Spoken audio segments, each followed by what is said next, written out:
So we know Arc 5 World is coming, well, we think it is at least.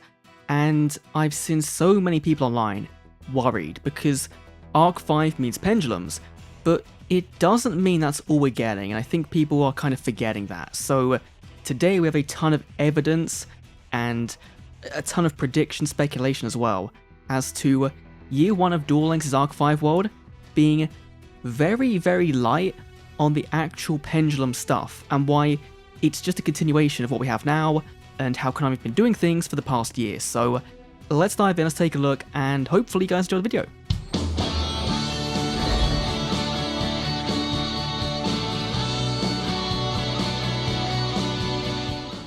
So let's get some housekeeping out of the way. First of all, we know Konami have transitioned to a strategy of releasing a brand new character and a box alongside it to give more support.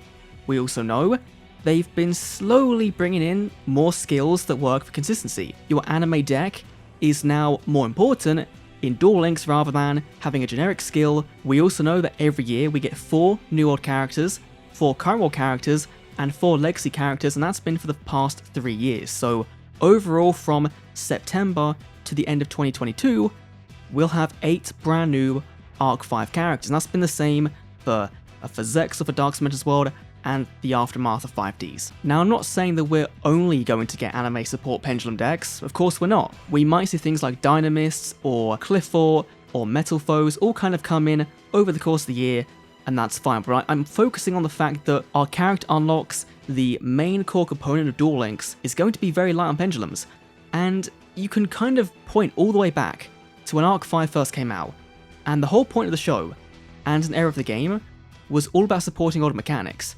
Like in the show, you literally had characters that just stuck to Fusion to Synchro to XYZ, and it was only really Yuya and Reiji that went through dimensions and kind of upgraded their deck over time and integrated those Pendulums in with their XYZ and Fusion and Synchro strategies, and that's how it was. And in the TCG, this was apparent from the get-go because the first set we got, Duelist Alliance, was one of the best sets of all time, and gave us the, one of the best Fusion decks of all time in Shadol, one of the best XYZ decks of all time in Burning Abyss, and one of the most competent Synchro decks in Yang Xing. So all mechanics getting support, in addition to all the anime decks that also weren't Pendulum at the time, and with all that, I kind of think you can start to see why Konami are doing this early, why Arc 5 is coming early, we're not getting a filler world, because Arc 5 really is just a continuation of what we're doing right now, and going and doing a filler world for a year would then delay all that, and delay the amount of cards it can give, and older decks it can support. But before we talk about that, did you know that 60% of you guys right now aren't subscribed? There's a button down below to subscribe. We're trying to hit 50k by the end of the year. That'll be really cool. If we could do that, that'd be great. If not, I understand. Anyway, let's dive in to Arc 5 World, and I'm going to kind of go by where I think we're getting characters, right? So let's start with day 1, September 28th, I guess we'll put a date on it. We're going to get 3 characters, Yuya, Gong, and Yuzu. So Yuya, of course, the main character, uses Pendulums, Performer Powers, Odd Eyes. In Duel Links, we have 20 Performer Power cards and Odd Eyes cards combined. In the TCG, there's well over 130, there's so many, and a majority of them are Pendulums. So Yuya is going to be your main gateway into Pendulums. In the case of Gong Strong, in Duel Links we have 18 Super Heavy Samurais currently, and in the TCG there's 39 total, 2 of which are Pendulums, and they aren't really integral to the deck. One of them modulates levels of a card, and the other one can allow a Super Heavy Samurai to attack twice if it destroys a monster by battle. So it's not really that great. And then in the case of Yuzu, we have 15 Melodious cards in Duel Links already, and in the TCG there's only 19, so there's only 3 more cards they can get because one of them is a Link monster. So only 3 cards they can give, which I think means that Yuzu will become like Sarah and be generic fairy support that might give us some fairy pendulums like Guardian Ariadne, which supports counter fairies. That could be something that makes sense. But overall, day 1 is going to be a lot of card and skill support for legacy archetypes, which is something that Duel Links hasn't done before and hasn't been able to do because Zexal World and 5D's World, they solely focus on a brand new mechanic, but Arc 5 World doesn't do that, and it doesn't need to do that, and the whole point of the show isn't to do that. But then we move to November with our first new character for Arc 5 World post-release. And I think it's going to be Silvio Sawatari, who in Duel Links has 13 Essential cards, in the TCG there's 18, 2 of which are Pendulums, so 5 cards they can get, and if they don't give us the Senjus, then they'll give Abyss Actors, which is a whole Pendulum archetype, right? He used it later on in the show, so maybe they don't want to do that, maybe want to save Saratari for later. It's an exclusively Pendulum-based archetype that aims to get Pendulum monsters face up in the extra deck as quickly as possible, and then use them with the back row that have effects when they're destroyed by opponent's card effects. So some of them might be if this card is destroyed by card effect, you can nuke your opponent's board, or banish monster from the extra deck. And the deck has a field spell that can make your opponent's monster effects be destroy on back row your opponent controls. So they're kind of forcing you into a playstyle, and that playstyle is, do I run into back row and destroy my whole field, or do I play around it and win the duel that way? It's a very cool interaction and a deck that could be pretty interesting in Duel Links. But if Silvio doesn't make November for that reason, then you replace it with one of the following characters we're going to talk about, but I think he will. I think it just makes sense. If not, it'll be Yuto, but we'll talk about that in a minute. So that's 2021 done, right? That's either 1 Pendulum character out of 4, or it's 2 out of 4, so either 25% or 50% isn't bad so far.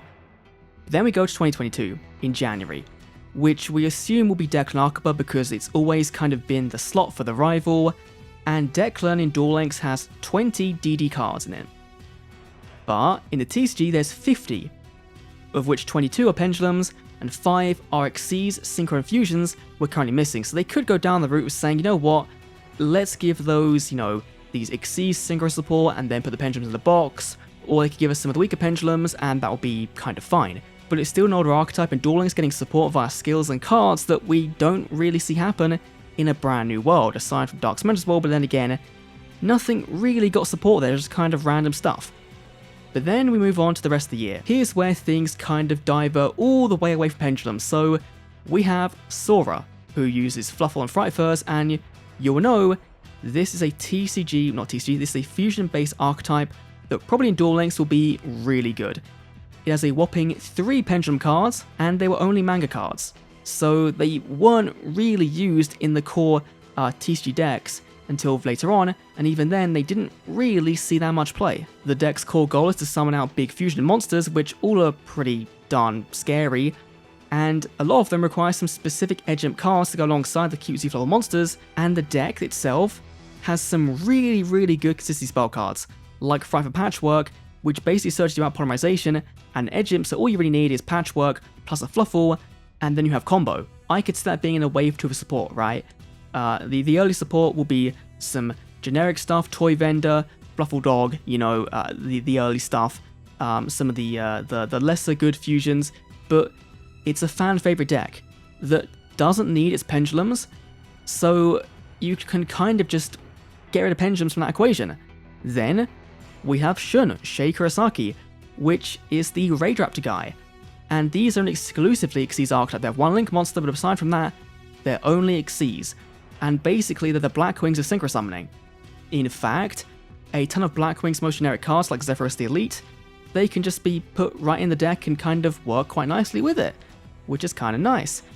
And like Black Wings is an XYZ spam deck, with the majority of cards the archetype having self-special summon effects, which is obviously really nice because you're kind of summoning 1, 2, 3, going free, 3 material rank 3, rank 4, and it's just such a very cool, fun strategy that we haven't really seen XYZ spam decks kind of take off in Duel Links. We had a Tellarknights that didn't really do too much, and right now, you don't really have a spam deck, you just kind of have a combo deck that makes an XYZ.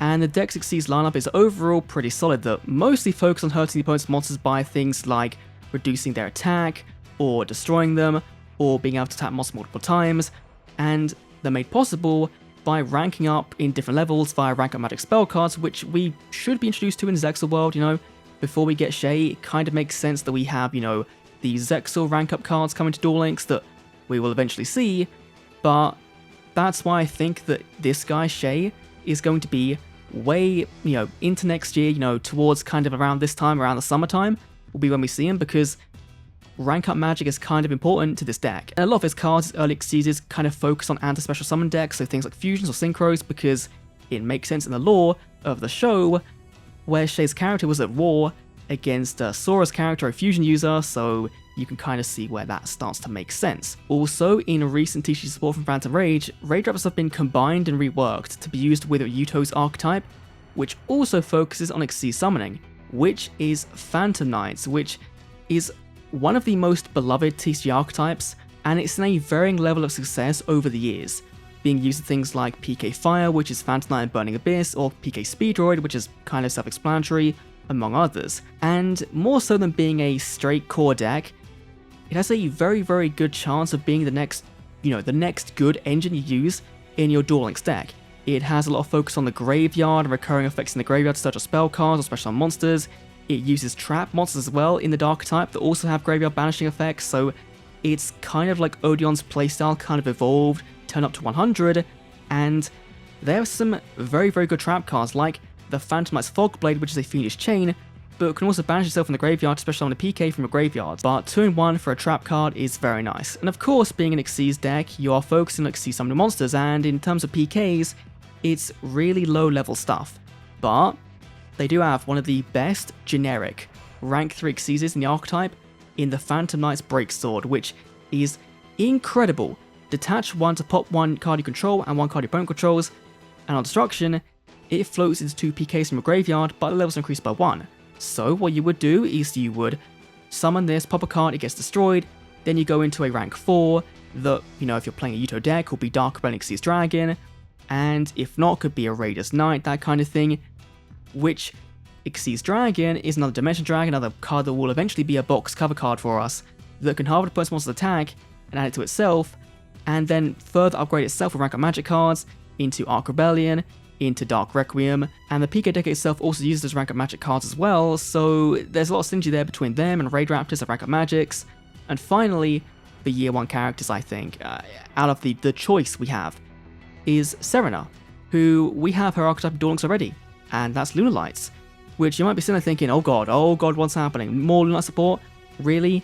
And we're missing half the archetype. 2 of them are Pendulums, which are really, really good Pendulums.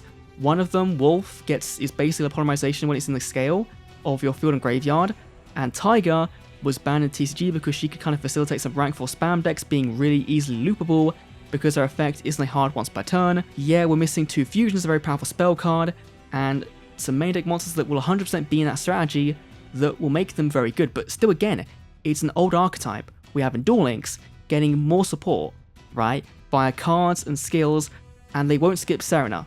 If they do, they've made a huge mistake. And so knowing where these characters kind of lie within the show, we can safely assume that out of these 9 characters, 8 of them will be our year 1 characters total. And that's basically 2 or 3 Pendulum characters mainly, if we get Silvio. If not, it's then 2 XYZ, 3 Fusion, and 1 Synchro.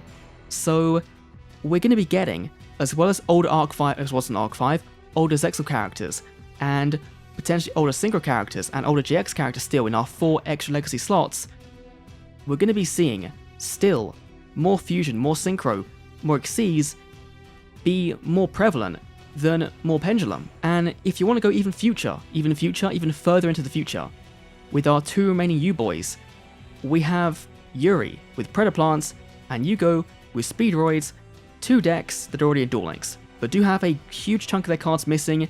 And again, in terms of Pendulums, in Yugo's case with Speedroids, they have a few more that, they're kind of vital to the deck, but for Predaplants, you don't really touch the Pendulums because again, they were manga cards, so you don't really touch them. And of course, you have the Dimension Dragons in Clearwing and Starving Venom, which both are very, very good, so box cover cards. And then if we go even further beyond, to the remaining 2 Bracelet Girls in Ruri and Rin, they're an XYZ focused Liverlust deck and Synchro focused Windwitch deck. So you can kind of see that Arc 5 World doesn't mean Pendulum characters and every character is a Pendulum. It means that in actuality, there's very, very little Pendulum focused characters coming to the game, which is something to get excited about and something to kind of feel relieved about, right? Of course, we're going to still get Pendulums in boxes, right? And in events maybe, but it's not going to be this thing where Pendulums are kind of forced down our throats and we have to play them. Even more so when you remember that Pendulums have the lowest amount of cards in the game than any other summoning mechanic apart from Ritual, right? For less than Fusion, less than Synchro, less than XYZ, less than Link, it has the least total, period. But that is the video for today. It was a bit of a off-the-cuff one, but I want to put it forward that it's not worth getting overly, like, afraid of Pendulums in a way, right? And just be excited about the future of what's coming, of what older support's coming, what skills are coming. But anyway, my voice is dying, I'm gonna go. Thanks for watching, I'll see you all in the next Duel Links video. See you then.